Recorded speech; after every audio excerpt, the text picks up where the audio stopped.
Então, olá pessoal, meu nome é José Leandro, eu sou biomédico pela Universidade Federal de Pernambuco, mestre em genética pela mesma instituição e atualmente estou concluindo meu doutorado na mesma área, também de genética. E desde 2014, quando eu entrei na iniciação científica, eu comecei a trabalhar exatamente com o contexto imunológico voltado para pacientes HIV positivos submetidos à terapia antirretroviral, certo? E aí, desde lá, eu tive diversas pesquisas e li e estudei bastante sobre o tema, né, que sempre foi um tema que me interessou muito antes de entrar na universidade e muito antes de saber que eu trabalharia com isso. E hoje, passados 40 anos, né, desde o processo do início pandêmico da infecção pelo HIV e da sua relação com a AIDS posteriormente, para mim é uma honra muito grande e também estendo meu agradecimento à comissão que me convidou, comissão organizadora do evento, por poder falar um pouco sobre isso, né, sobre os avanços e desafios que nós tivemos e que seguem nesse contexto. A AIDS, ela iniciou-se seu processo pandêmico lá em 80, mas é um desafio que ele já vem de anos e que vai se estender por um bom tempo. Então, eu estava refletindo, né, o quanto é importante a gente poder olhar para trás e dizer, poxa, antes você ser infectado pelo HIV era quase que um diagnóstico de morte imediato, sabe? E aí a gente chega no ano 2021, numa faixa de tempo relativamente curta, e a gente tem indivíduos que conseguem sobreviver tranquilamente, cumprindo todos os requisitos que a gente vai ver um pouco mais para frente, mas eles conseguem viver tranquilamente e ter uma vida praticamente normal, e isso é uma coisa extremamente importante. Então, para mim, quando eu queria falar sobre isso, né, em algum momento desse ano, já que é um ano tão importante para quem trabalha na área, e surgiu a oportunidade com o convite dos meninos, e eu estou extremamente honrado por poder trazer e discutir um pouquinho disso com vocês. Então, deixa eu ativar só aqui o apontador laser, certo? Então, a história da AIDS, na verdade, ela começa muito antes da década de 80. Os primeiros estudos, eles datam lá de 1920, 1921, onde na África Central, indivíduos que eram caçadores, eles se infectavam com o SV, que era um vírus de onde que é similarmente genético, semelhante ao HIV, certo? E que de onde se acredita que o HIV se originou. Esse vírus, com o tempo, ele acabou adquirindo algumas características a partir de mutações, que ele é um vírus que tem uma alta capacidade mutacional, e isso acabou fazendo com que ele conseguisse essa capacidade de infectar humanos, já que ele não tem tropismo, ele tinha tropismo inicialmente por chimpanzés, e algumas características evolutivas fizeram com que esses vírus chegassem aos humanos. E aí, esse contato inicial se deu através do sangue e do consumo da carne animal. E isso acabou começando o processo de disseminação do vírus, certo? E aí, além disso, um outro acontecimento lá na África foi a construção da ferrovia Congo Ocean Railway, que aumentou a prostituição e o contágio naquela região. Então, como a gente sabe, hoje a gente tem o conhecimento de que o HIV, a sua principal via de contaminação é a via sexual. E aí, nesse processo de construção dessa ferrovia, acabou acontecendo, então, esse aumento de prostituição e, consequentemente, do contágio pelo vírus. E isso se alastrou por alguns anos, né? Geralmente, essas construções dessas ferrovias, elas levam anos, que durante todo esse período, então, acabou contribuindo para a disseminação do vírus, que até então ninguém tinha conhecimento, e provavelmente se alguém morria naquela época, não era nada notificado ou que gerasse alguma importância ao nível que gerou quando ele veio para a América. Mas antes disso, já devido a esse avanço de doenças que se alastrava lá na África nesse período, alguns países africanos começaram a obrigar profissionais do sexo a se vacinarem contra a sífilis. Se a frase parasse aqui, tudo bem. Então, provavelmente deveria ter algumas notificações de que as pessoas estavam morrendo por algum processo, só que na época, então, ninguém sabia o que era e nem do que se tratava, e aí se acreditou, muito provavelmente, que fosse por sífilis.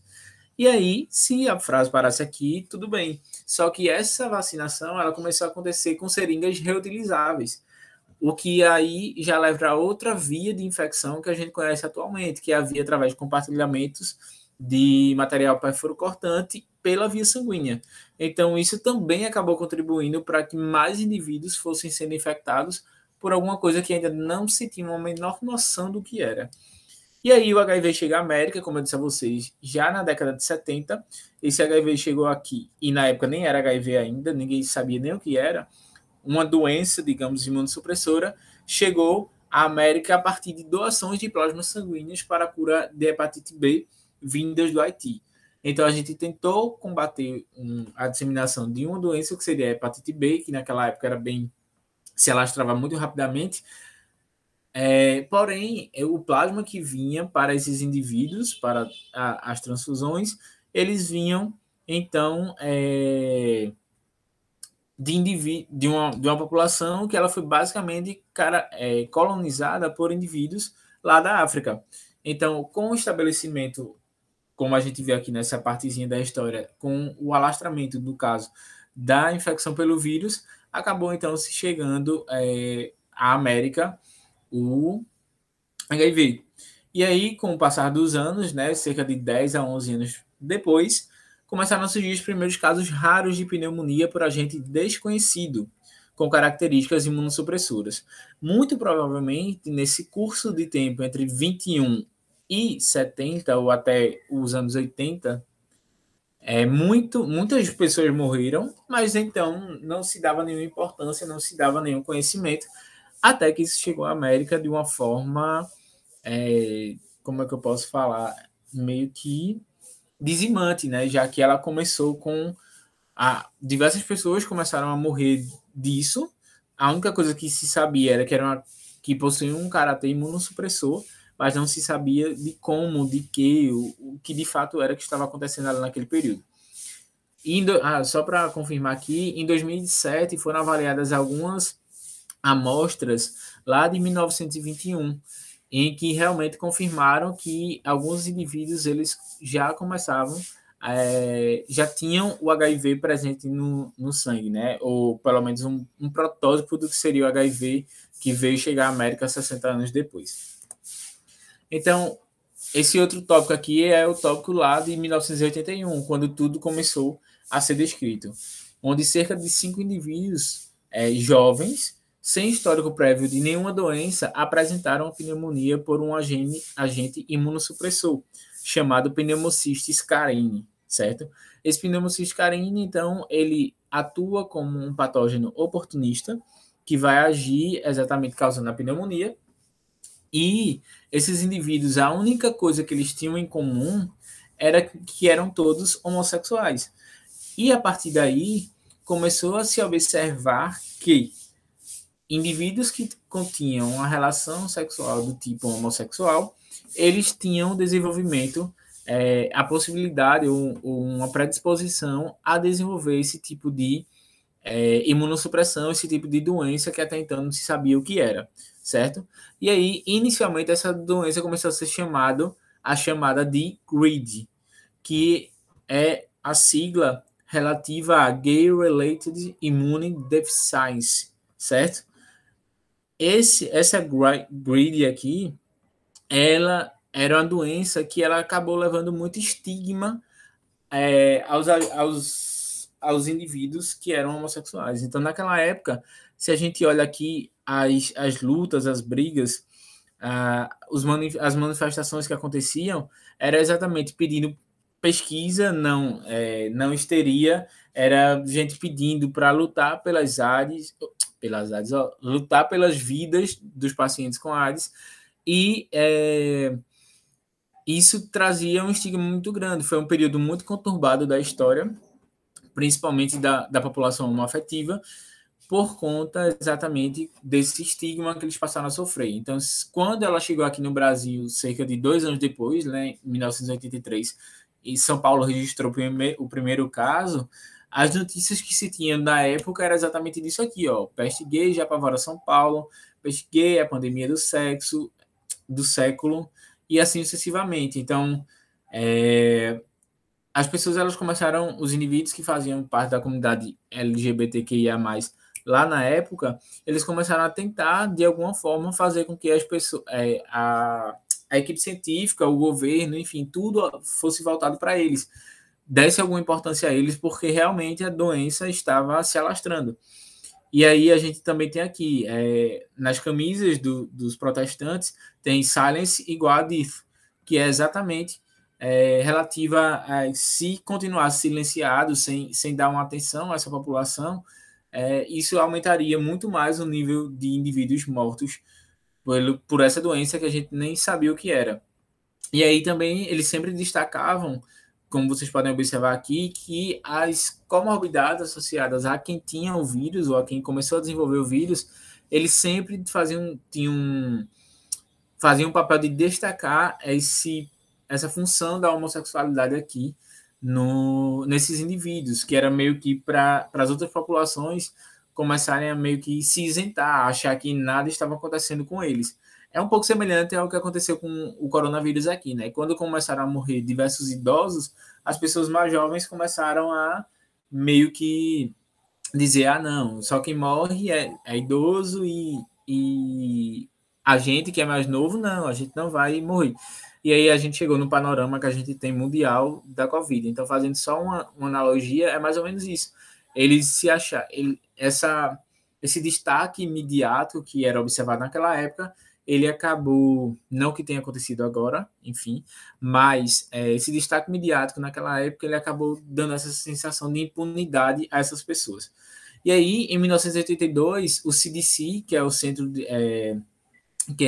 de Controle de Doenças dos Estados Unidos, certo? Ele fez reuniões, eles tinham reuniões constantes à medida que os casos iam avançando e as descobertas começavam, e aí ele começou a nomear, eles nomearam como a síndrome da imunodeficiência adquirida, já que eles tinham essa capacidade, tinham observado que existia essa imunossupressão e que a grande maioria dos sintomas eram relacionados a infecções que geravam imunossupressão. E como eu falei anteriormente, a AIDS chegou ao Brasil lá em 83, a partir de São Paulo. E aí começou a se questionar muito sobre a disseminação, né? A gente sabia que o contato sexual ele era um contato importante e que era o principal responsável naquela época e na população de indivíduos homossexuais. E a infecção pelo HIV ela começou a ganhar novos rumos lá em 83 e passar a infectar outros indivíduos que também tinham a heterossexualidade como forma sexual de viver, certo? E aí, indivíduos haitianos, hemofílicos, profissionais do sexo e heroinômanos, que são indivíduos que usam a heroína, né, que usam drogas injetáveis, eles acabaram a começar a se infectar também. Então, começou-se a questionar, a tirar essa visibilidade da população homossexual como a única responsável pela infecção do HIV e começou, então, um processo de conhecimento mais a fundo do que estava acontecendo de fato. E aí, a doença ela agora passou a ser chamada de doença dos 5Hs, que era referente aos homossexuais e as hookers, que é como eram chamadas as profissionais do sexo lá na época, os haitianos, hemofílicos e heroinômanos, certo? E aí começou a ser chamada de doença dos 5Hs. E aí, em 84, a AIDS ela começa a atingir o estado de pandemia. O conceito de pandemia, que é uma doença que começa a se alastrar rapidamente por todo o mundo, certo?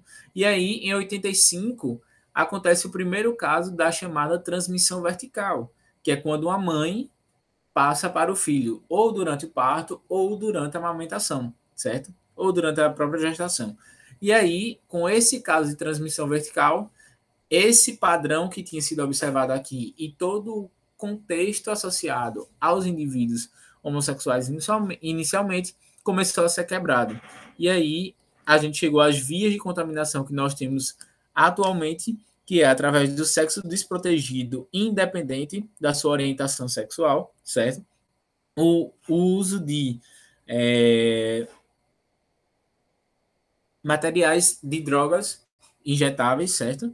E transfusões sanguíneas, que dois principais componentes da via de transmissão sanguínea, como é dita, sexual, sanguínea e a transmissão vertical, que é quando a mãe vai lá e passa para o filho durante a gestação, a amamentação ou parto. Além disso, também acidentes ocupacionais com materiais para furos cortantes, principalmente em centros de saúde, né, em hospitais, a gente tem esse risco aumentado de se contaminar com o que hoje a gente conhece como HIV, mas na época não.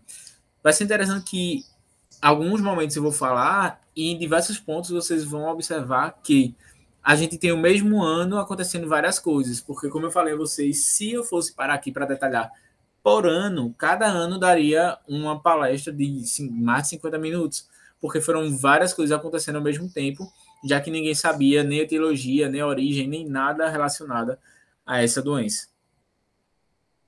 E aí a corrida pela descoberta do vírus começou a acontecer por alguns anos. E 3 laboratórios começaram a identificar os vírus, porém, utilizando técnicas distintas.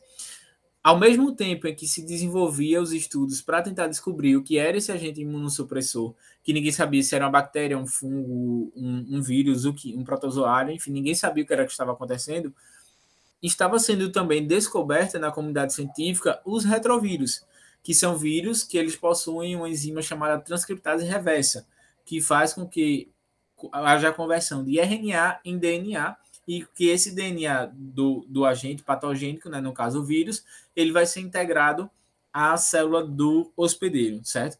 Então, nesse mesmo período, a comunidade científica estava tomando o reconhecimento do retrovírus. E isso teve um papel fundamental na identificação da doença e, posteriormente, no controle dela com o desenvolvimento da terapia antirretroviral. E aí também começaram a se analisar clinicamente os pacientes e laboratorialmente, claro, porque eles começaram a observar, tá, o que é que, para causar imunossupressão, eu vou ter que deprimir o sistema imunológico. Quais tipos celulares, por exemplo, acabam se abatendo nesses indivíduos? E aí começou a se observar que existia esse tropismo do HIV por células TCD4, que hoje é muito bem estabelecido, mas que na época não era. Então, a partir dessas análises bem primitivas, em que de um hemograma simples, foi que começou a observar, então, e compreender a biologia daquele agente que ainda nem se sabia que era um retrovírus, certo? Então, aqui só mostrando essa estrutura de um retrovírus, e ele tem aqui 2 fitas de RNA, e ele tem uma enzima dentro do seu capsídeo chamada transcriptase reversa que vai fazer exatamente essa conversão. E o vírus ele só veio a ser tomado conhecimento de fato de que seria o HIV, que a gente vai ver no slide posterior, lá em 86. Então foram 6 anos só para descobrir de fato quem era o agente imunossupressor. E isso contou com 3 indivíduos principais, 4 indivíduos principais, de 3 laboratórios. A gente teve Luc Montagnier e Françoise Barré-Sinoz, ele é Luc e ela é Françoise, que eles eram do Instituto Pasteur da França, lá de 1983, onde eles começaram a avaliar, então, cultura de células a partir de biópsia de linfonodos de 33 pacientes, de 33 pacientes que tinham o HIV, certo? Tinham as características, os sinais daquele vírus, né? Todos os sintomas. E eles, a partir desse estudo dessas células T e de linfonodos, eles começaram a sugerir, eles ganharam inclusive o Nobel, acho que em 2007, se eu não me engano, referente à descoberta do HIV. Exatamente por esse estudo aqui de cultura de células T e a partir de biópsia de linfonodo dos pacientes que estavam infectados. Galo, posteriormente, em 84, fazendo agora um estudo comparativo, né? A gente atualmente chama esse estudo de estudo do tipo caso-controle. É um estudo em que ele começou a comparar indivíduos com AIDS e indivíduos sem AIDS. E a partir daí ele conseguiu isolar o vírus desses indivíduos e fazer essa comparação de que existia aquele vírus, e aí eles começaram a se dar conta que de fato era um vírus e que esse vírus estava associado a pessoas que tinham AIDS, certo? E indivíduos sem AIDS, eles raramente tinham esse vírus. Ou se tinham, eram indivíduos que não tinham ainda chegado no estágio de AIDS. Mas isso era como se fosse um estudo caso-controle, que é o que a gente chama hoje em dia. E ele é um norte-americano. E aí ele chamou o vírus dele de HTLV3. Enquanto os franceses chamaram de LAV, o americano aqui chamou de HTLV3, certo? E, posteriormente, Levy, lá da Califórnia, ele foi e também começou a estudar a mesma coisa, só que ele utilizou a detecção de vírus em pacientes com AIDS e a presença de anticorpos. Então, enquanto os outros, um estudou os indivíduos e viu se tinha vírus ou não, e as características associadas à AIDS, o outro começou a estudar as células T, que é o que se sugeria na época está relacionado com o processo de imunossupressão, e aí ele fez as biópsias, e esse outro ele agora já avançou um pouco mais e foi avaliar a presença de anticorpos em pacientes com HIV.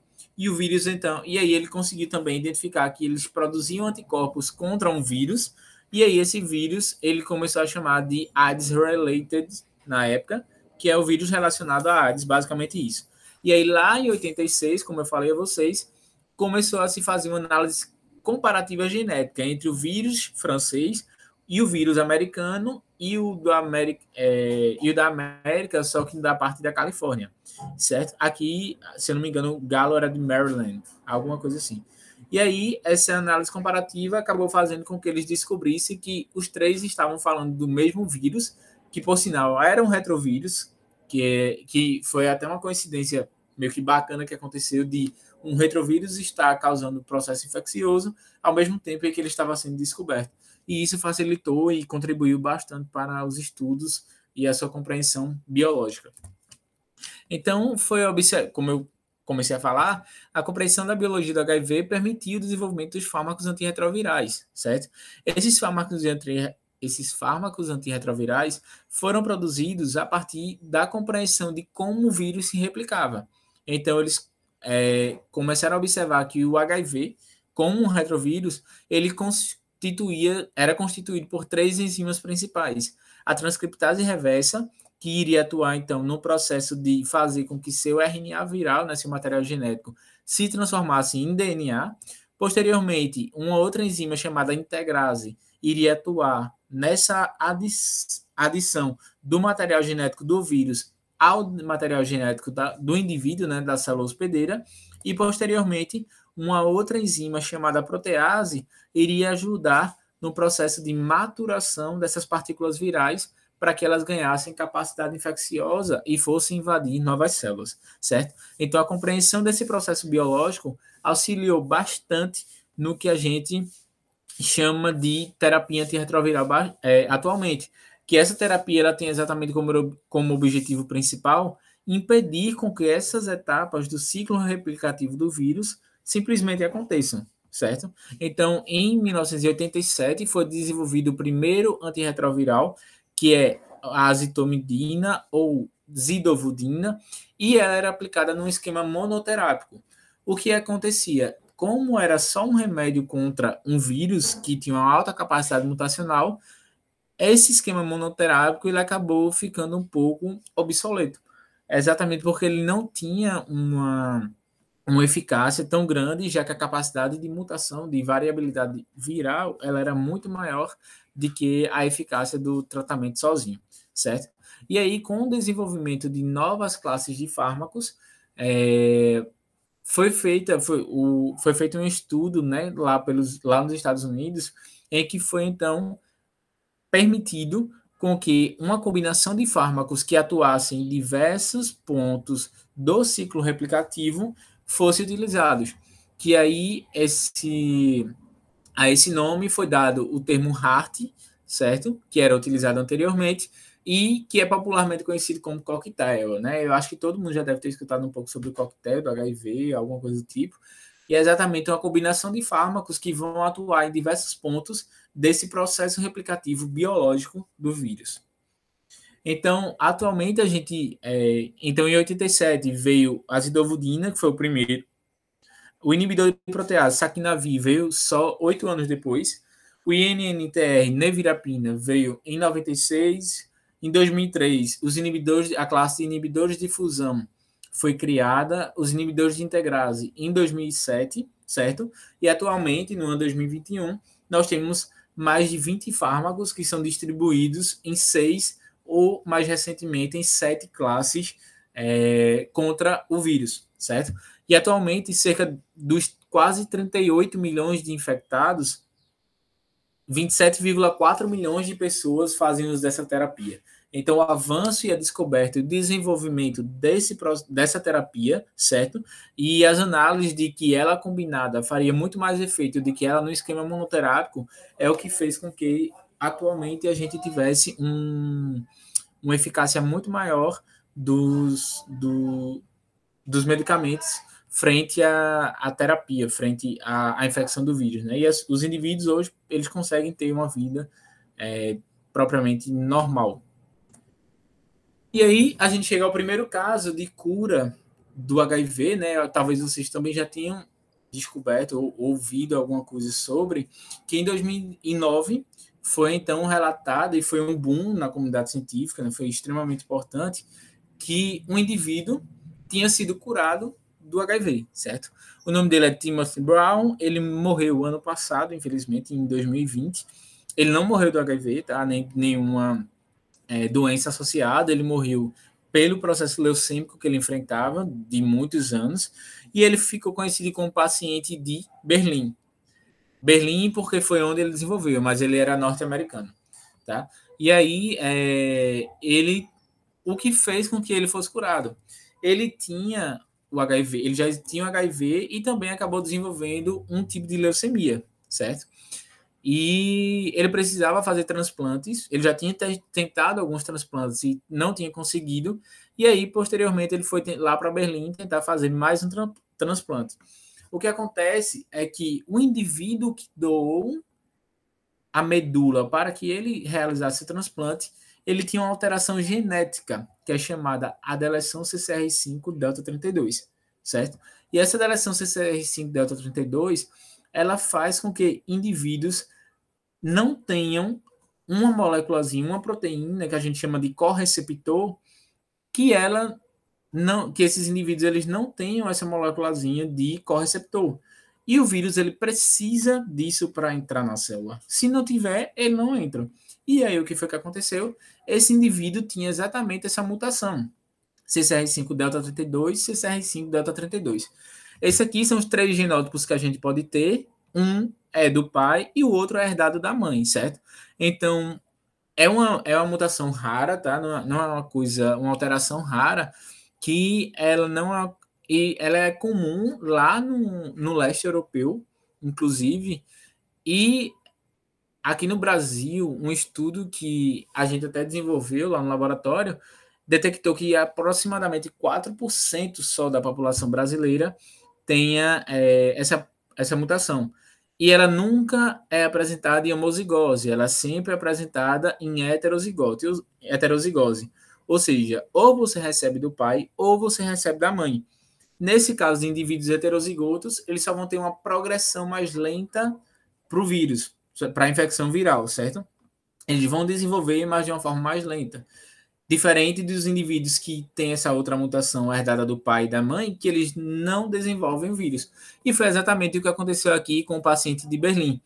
Ele marcou a história da luta contra o HIV, sem sombra de dúvidas, e diversas pesquisas começaram a ser desenvolvidas a partir disso, mas que infelizmente ele acabou falecendo ano passado por uma forma meio drástica, bem agressiva, uma remissão agressiva que a leucemia dele acabou se mostrando. E aí, um outro avanço, né, dessa parte voltada para o contexto HIV/AIDS é exatamente a prevenção combinada contra o HIV, certo? A prevenção combinada com HIV, ela conta com diversos pontos, como a gente pode ver essa mandala aqui, e que é exatamente onde muitas vezes as pessoas até confundem, e a gente vai falar mais para frente, é exatamente onde as vacinas anti-HIV entrariam. As vacinas a gente tem que ter uma noção, e talvez tenha até ficado um pouco mais evidente agora no contexto do coronavírus, que elas são preventivas. Elas não são uma cura, digamos. Elas são preventivas à infecção, certo? E que também, igual qualquer outra forma, ela não é 100% eficaz, né? A gente viu, ficou bem mais evidente, né? Talvez a população tenha tido uma visão mais macro do que a comunidade científica sabe, exatamente sobre eficácias de vacina e de tratamentos preventivos. E aí ela já contava com diversos pontos, né? Então, exames pré-natal de HIV, sífilis e de outras comorbidades, a redução de danos mediante o estilo de vida dos indivíduos, o diagnóstico imediato com um tratamento também imediato sendo disponibilizado no SUS. É importante destacar, inclusive, que o SUS ele foi o primeiro serviço a disponibilizar gratuitamente a terapia antirretroviral. Lá nos anos, acho que foi em 95, se eu não me engano, o SUS ele já começou então esse processo de disponibilização. E isso é um marco também extremamente importante do SUS. E aí nós temos aqui a utilização de preservativos masculinos e femininos, o tratamento sendo disponibilizado para todas as pessoas, e a testagem regular do HIV. Então, a gente vê que existem campanhas para a identificação de HIV e muitas vezes ele passa a ser também critério para qualquer outra análise que você vai fazer. Então, se você vai fazer um pré-operatório ou diversos outros pontos, o teste de HIV ele acaba entrando nesses processos. E o mais recente é a profilaxia pós-exposição, né, que vai atuar como uma digamos, uma pílula diz o seguinte, e que indivíduos que se expuseram em acidentes ocupacionais ou até pela própria transmissão sexual, eles têm essa profilaxia pós-exposição, que é você tomar os medicamentos por um determinado período e depois voltar para repetir os exames para ver se você soroconverteu ou não, certo? Então, tudo isso é chamado a mandala da prevenção combinada do HIV, que mais recentemente, em 2017, em 2012, na verdade, começaram a ser desenvolvidos os estudos lá nos Estados Unidos e na Europa, e em 2017 ela começou a ser distribuída também aqui no Brasil, que é a chamada PrEP, que é uma profilaxia pré-exposição, chamada então de Truvada. Essa Truvada é uma combinação de 2 fármacos antirretrovirais, certo? A gente tem a entricitabina e o tenofovir combinados, formando esse comprimido aqui, que é azul, e que ele tem essa capacidade, então, e é distribuída para indivíduos que são ditos grupos-chave de infecção, populações chaves de infecção HIV. Então, profissionais do sexo ou indivíduos que têm uma atividade sexual com diversos indivíduos, enfim, eles tendem a tomar a Truvada. Ela também é aconselhada, ela é igual a qualquer outro medicamento, deveria ser pelo menos, você precisa passar por um aconselhamento médico para que ele seja administrado. Mas é um marco bastante importante, como se você tomasse um comprimido por dia, obviamente, como eu falei, ele faz parte da prevenção combinada, ele não é uma cura, mas faz parte de uma prevenção combinada e que auxilia bastante nesse tratamento, nesse mecanismo de prevenção às infecções, certo? E aí, talvez a mais difícil das lutas desde o começo, lá da década de 80, quando se teve, então, conhecimento de que estava-se diante de um retrovírus, no caso, que iria trazer um processo pandêmico, enfim, um dos principais problemas voltados para essa luta é exatamente a questão voltada para o estigma, certo? Então, preconceito contra pessoas HIV é uma causa de muitos transtornos, sejam sociais, sejam psíquicos, sejam de diversos âmbitos. E muito disso está ligado também à linguagem cotidiana que a gente se refere a esses indivíduos que estão infectados com o vírus. Então, a mudança de termos, ela passa a ser um marco e precisa ser vivenciada e aplicada diariamente. Com base nisso, a UNAIDS, que é o órgão responsável, então, por todas as diretrizes voltadas para o HIV no mundo, certo? Ele, de 2015 a 2017, ele se desdobrou para que tentar evitar, então, tentar diminuir esse risco, não esse risco, mas essa propagação do estigma voltado a indivíduos HIV/AIDS, que hoje em dia, antigamente, é engraçado até, eu falo às vezes que quando eu vim para a universidade e quando eu disse que ia trabalhar com HIV, minha mãe meio que se desesperou, porque ela, por ser do interior e por ter uma vivência completamente diferente da que de fato o estigma da AIDS, ele vem de décadas, né? Então a gente é acostumado a associar a indivíduos que são HIV positivos, aquele estado caquético, aquele estado de que são indivíduos que, enfim, estão beirando a morte, digamos. O que é uma realidade completamente diferente. Eu tive uma surpresa muito boa da primeira vez que eu fui no hospital para realizar coletas, que eram indivíduos que você jamais diria que tinha alguma coisa. Então, são avanços muito, muito, muito significativos, principalmente para a vida deles. Então, quando a gente começa a quebrar esse processo de estigma, isso se torna isso é de uma extrema importância. A forma que a gente se refere a qualquer pessoa da forma que ela merece ser tratada, né? Que ela merece, também passa a ser uma questão de respeito. Isso traz um marco bem interessante, pelo menos na minha visão. E aí, em 2017, foi desenvolvido um guia de terminologia do NAIDS, com algumas terminologias mais corretas para se referir a alguns termos dessa população infectada pelo HIV. Então, primeiro que não existe vírus da AIDS, o que existe é o HIV. A AIDS ela vai ser um estágio do processo progressivo e que só vai ser chegado se os indivíduos eles não fizerem exames regulares, se eles não utilizarem o tratamento adequado. Então, existem diversos pontos que vão fazer com que o vírus chegue ao estágio de AIDS. Então, o HIV é o vírus da imunodeficiência humana. Ele não é o vírus da AIDS. A AIDS é uma consequência e que pode nunca aparecer em um indivíduo que tenha HIV, certo? O outro nossa, para mim esse acho que é um dos piores termos para se referir a indivíduos que são infectados pelo HIV, é exatamente aidético. E isso é um termo que, enfim, deveria ser banalizado, acho que de qualquer língua e que cabe à consciência agora de vocês que estão vendo a nunca mais se referirem dessa forma. E o que existem são pessoas vivendo com HIV, certo? O grupo de risco também é um termo que está tentando ser entrar em desuso, né? Sua aplicação acabar entrando em desuso e para ser substituído por populações chaves, que são aquelas populações que se referem a indivíduos que têm um contato maior ou um risco maior a se infectar. Então, nós temos transexuais, profissionais do sexo, enfim, existem diversos outros indivíduos que compõem essas populações-chave e que o termo grupo de risco ele tem também caído em desuso. E também com o desenvolvimento de tantas estratégias de prevenção e etc. Então, talvez, pelo menos na minha visão, isso seja um ponto que já não faça nem tanto sentido mais chamar essas populações de grupo de risco.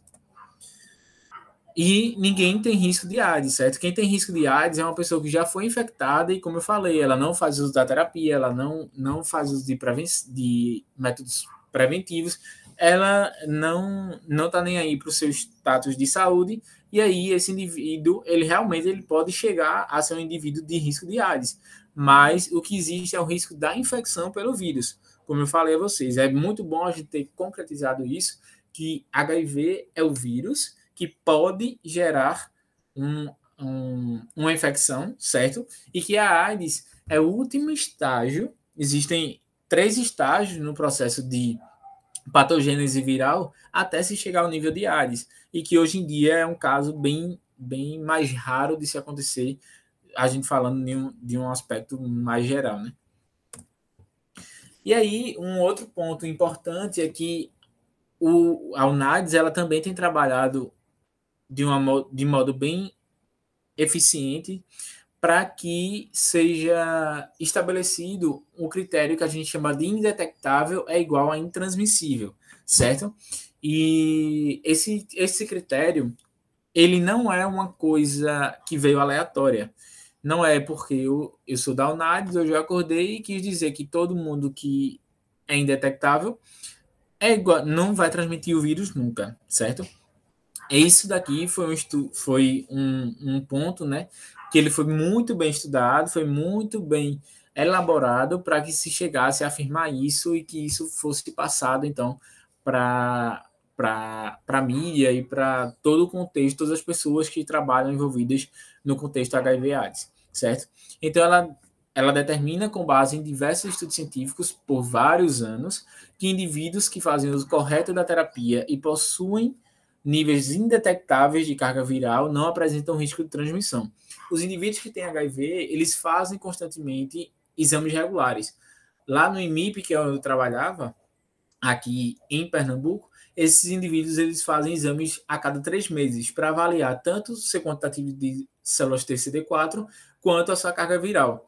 E existem indivíduos que, até hoje, desde que iniciou a terapia, eles são indetectáveis. Quando a gente fala indetectável, a gente não fala que não tem vírus circulando, não tem vírus naquele indivíduo. O vírus existe, certo? Mas ele tem uma carga viral tão baixa, tão baixa, tão baixa, que essa carga viral ela passa a não ser detectada pelos exames que fazem a avaliação, então, da presença do vírus nesses indivíduos. Então, indivíduos que têm um número, pela UNAIDS, indivíduos que têm um número de uma carga viral abaixo, menor ou igual a 200 cópias por ml de plasma, certo? Esses indivíduos são ditos indetectáveis e associa-se, então, a intransmissibilidade a esses indivíduos. Então, os estudos que foram analisados, eles foram estudos que foram realizados com casais de todo o mundo e que começou lá em 2010, certo? Então, a primeira etapa do estudo, ela avaliou de 2010 até 2014 casais que eram sorodiscordantes, onde um indivíduo tinha o HIV e o outro indivíduo não. E aí, eles começaram a observar, então, que ninguém teve HIV, certo? Então eles fizeram a contabilidade de relações sexuais sem preservativos desses indivíduos, desses casais. Então foram 878 casais indivíduos no caso, não, 340 casais homossexuais e 548 casais heterossexuais, certo? E aí foi observado então que nesse estudo depois de 58.020 relações homossexuais e 36 mil relações heterossexuais, foi observado então que não houve nenhuma transmissão de HIV entre esses indivíduos, mas que eles cumpriam todos os requisitos, né? Eles iam ao médico regularmente, eles faziam utilização da terapia, tudo de modo adequado, certo? E, posteriormente, a gente teve a fase 2, que é o estudo Partner 2, em que foi observado de 2014 até abril de 2018, com mais 635 casais homossexuais, em que foi realizado 77 mil, foram observados 77 mil relações sexuais sem preservativo e também em indivíduos que eram indetectáveis, e aí também se chegou a nenhuma transmissão.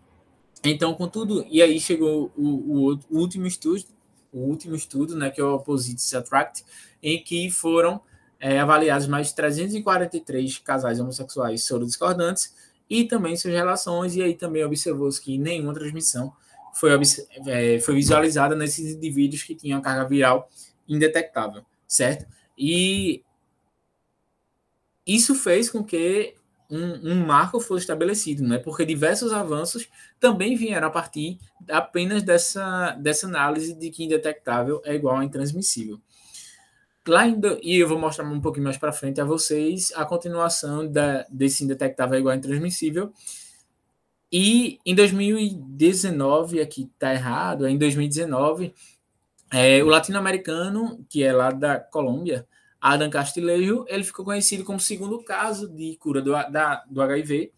Ele é da mesma forma, ele ficou conhecido como paciente de Londres, porque ele foi para lá para se tratar, já que todas as tentativas dele de transplante lá na Colômbia, ele acabou não sendo bem sucedidas. E aí o que aconteceu foi que ele chegou lá em Londres, foi fazer o transplante dele e, coincidentemente, o doador dele tinha a mesma mutação que o doador de Brown, lá em 2007. Então foram No caso, o transplante dele aconteceu em 2017, mas só foi anunciado pela comunidade científica em 2019, certo? E é interessante, ou seja, foram praticamente 10 anos para que um novo caso desse acontecesse. Então, isso, infelizmente, não é uma coisa que a gente consegue expandir para muita gente, sabe? E a gente chega então atualmente, né, o futuro é já, como eu falei a vocês, são marcos bem pontuais mesmo, que foram as características mais importantes desse período, como a descoberta do vírus, a descoberta da terapia, os métodos de prevenção combinada, os casos de cura também, que são pontos bem importantes. Mas o futuro é já, né? E acho que uma das lutas principais é exatamente, a descoberta das vacinas para HIV. Como eu falei a vocês anteriormente, as vacinas elas não são métodos de cura, mas são métodos preventivos que impedem diversas doenças. Então, o número de doenças, caso uma vacina de infectados, caso uma vacina dessa fosse desenvolvida, seria bem interessante. E esse desenvolvimento de vacinas em todo o mundo vem correndo por muitos anos, sabe? Diversas outras vacinas já foram estabelecidas. A mais avançada delas, que é da farmacêutica Janssen, apresentou bons resultados em primatas. A última vez que eu vi, acho que tinha sido 67% de eficácia em primatas para a infecção, no caso do HIV, certo? E aí estão atualmente na fase pré-clínica em humanos. Talvez vocês até tenham escutado que recentemente tem sido bem discutida na mídia, tem sido bem evidenciada. E esse desenvolvimento de vacinas, essa vacina que é desenvolvida, que é a vacina chamada Mosaico, certo? Ela é uma vacina bem interessante, porque ela traz um dos principais problemas que os estudos apontavam quando a gente pensava, poxa, por que a gente não consegue ainda ter uma vacina ou uma cura para o HIV? Então, existem alguns aspectos evidenciados, e um desses aspectos é exatamente a variabilidade de vírus que é espalhada por todo mundo. O vírus ele tem diversos tipos e subtipos, e essas análises dificultam muito, né? Porque eu posso desenvolver uma vacina, por exemplo, para um subtipo B, mas quem é lá da África que se infecta com o subtipo C, como é que vai ficar? Então, tudo isso acaba sendo avaliado. E essa vacina mosaico, ela faz exatamente isso. Ela pega partículas virais de diferentes subtipos e monta como se fosse uma coxinha de retalho. E aí, a partir disso, o sistema imunológico ele começa a desenvolver uma resposta contra diversos pontos, diversas proteínas diferentes do vírus, certo? Então, essa vacina é um marco bem importante, e vamos ver o que é que dá, né? São 2 anos e meio de fase pré-clínica em humanos, e aí acho que foi o mais perto que a gente já chegou de uma vacina desenvolvida para essa população. E recentemente também foi descrita uma vacina da Moderna, eu acho que vocês devem ter escutado, acho que faz 1 ou 2 semanas, que ela traz a mesma tecnologia das vacinas para o coronavírus, que é a tecnologia de RNA mensageiro. E aí também começou a ser desenvolvidos estudos aqui no Brasil, inclusive, para a aplicação dessa vacina, né, para análises prévias de como essa vacina vai ser apresentada em indivíduos humanos, certo? Vamos torcer para que dê certo e que a gente tenha mais armas aí nessa prevenção combinada contra o vírus. E aí um outro aspecto bem avançado, né, que se parecia distante, é o uso injetável dos antirretrovirais, que já acontece lá na Europa e em alguns países nos Estados Unidos e alguns países da Europa também. Os fármacos antirretrovirais em si, eles exigem um compromisso de você estar tomando os comprimidos lá diariamente, etc e tal, além de alguns acabarem desenvolvendo alguns efeitos adversos mais bruscos, digamos. E aí, com isso, começaram a ser desenvolvidos os injetáveis de antirretrovirais. E aí nós temos a junção de cabotegravir e rilpivirina, que essa combinação, então, ela passou a ser um fármaco injetável intramuscular. A aplicação ela acontece de 1 a 2 meses nos indivíduos, né, que são infectados, e o que pôde se observar, então, a partir do uso dessa combinação, foi que houve uma maior adesão dos indivíduos, exatamente como eu falei anteriormente. Muitas vezes, até fazendo uma analogia, mulheres muitas vezes elas acabam esquecendo anticoncepcional exatamente por esse compromisso constante de tá tomando diariamente. Muitas vezes no horário você não está apto, está desenvolvendo alguma outra atividade e isso acaba dificultando. E aí, algumas mulheres acabam recorrendo a outros métodos contraceptivos. Então, os indivíduos com HIV, nesse caso, eles tinham compromisso, mas aí, eles tendo essa possibilidade que vai fazer com que eles se esqueçam, por exemplo, de tomar em algum instante, logo em seguida, eles não. E tomar em seguida pode vir a dar algum problema, enfim. Com esse tipo de aplicação, não. Isso acontece de um modo bem diferente, né? Eles só têm o compromisso de ir lá tomar duas vezes. Então, no Brasil, isso ainda não é permitido, a Anvisa ainda não permitiu, mas que já lá fora já acontece. Então, é um marco que realmente pode aumentar, principalmente um dos principais problemas na resposta terapêutica, que é a adesão a essa terapia. E por fim, a gente chega aqui nos desafios da cura, né? Como eu falei a vocês, existem alguns desafios que dificultam então o desenvolvimento de uma cura do HIV, que a gente pode citar elevada taxa de mutação aqui na sua progressão. O corpo humano ele ainda desenvolve algumas respostas imunológicas contra o HIV logo nas etapas iniciais. Então, tanto a atividade mediada por células TCD8, que é uma atividade citotóxica, quanto atividades por anticorpos acabam acontecendo, só que como o vírus tem uma alta capacidade de mutação, então esse sistema imunológico ele acaba perdendo sua eficácia. Então, isso acaba se aplicando como uma das principais alterações, dificuldades para que a gente chegue a uma cura propriamente dita.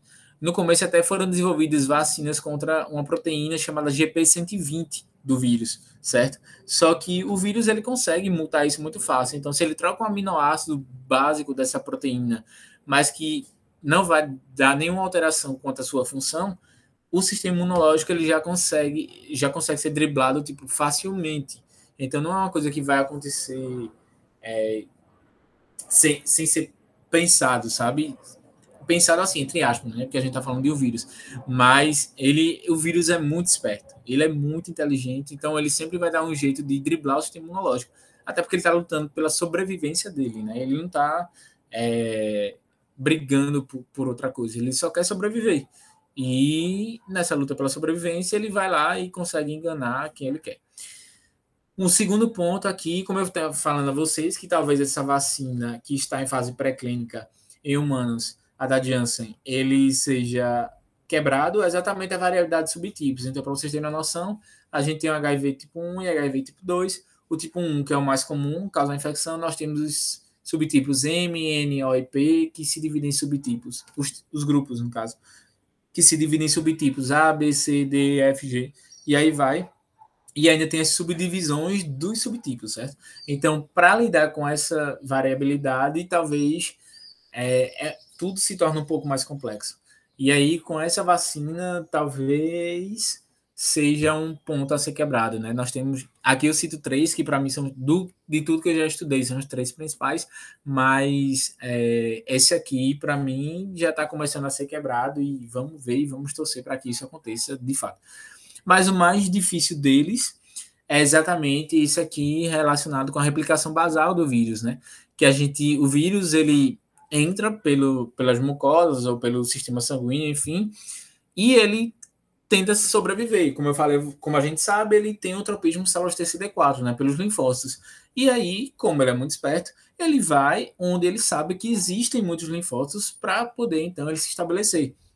E é exatamente isso que acaba dificultando uma possível cura para o HIV, que é exatamente a gente não sabe diferenciar, por exemplo, uma célula infectada de uma célula não infectada, certo? A primeira situação que a gente tem é essa. Então, a gente não sabe fazer essa diferenciação entre uma célula infectada ativa, entre uma célula saudável e uma célula que está ali funcionando apenas como reservatório para o vírus, que ele tem o seu DNA lá, mas é que ele não está sendo replicado ou está sendo replicado numa quantidade muito inferior. As células T, de modo geral, elas têm características, né? A gente chama elas de CD. Então, uma célula TCD4 é porque ele tem uma proteínazinha lá chamada CD4. TCD8 da mesma forma. Então, quando o vírus está sendo infectado, ele não expressa uma proteína diferente que poderia fazer com que ele diferenciasse, então, essa característica e dissesse, não, eu estou diante de uma célula ativa, então eu consigo destruir essa célula. Não, infelizmente, isso não acontece. Então, a gente consegue, a terapia, ela consegue suprir o vírus que está circulante, mas ele não consegue suprir o vírus que está lá nos reservatórios. Então, talvez isso aqui seja o principal mecanismo de dificuldade para o desenvolvimento de uma cura contra o HIV, certo? E aí, como eu falei, o futuro é já e o combate ao preconceito também.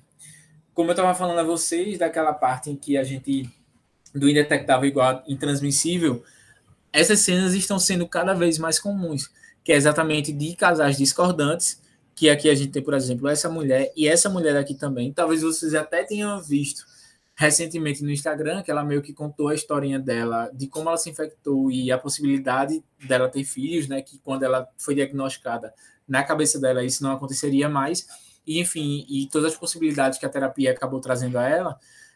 E então a luta pela quebra do estigma, a luta por termos e todos os estudos que acontecem para que esses indivíduos sejam inseridos na sociedade de uma forma cada vez mais comum, né? Que as pessoas não os diferenciem por uma condição, por um status que eles tenham. É uma luta constante, mas que vem trazendo, então, diversos avanços. A gente pode ver aqui famílias sendo constituídas com indivíduos soronegativos, certo? Mesmo contendo um dos cônjuges sendo soropositivos. Então, isso é um marco e que traz diversos avanços. Aqui eu tenho, por exemplo, 3 famílias, e essa daqui eu também compartilhei no Instagram na época, que ela é sensacional, a forma que ela fala é sensacional, a história dela e tudo que ela conquistou, e diante do medo que ela tinha quando ela teve o diagnóstico obtido, certo?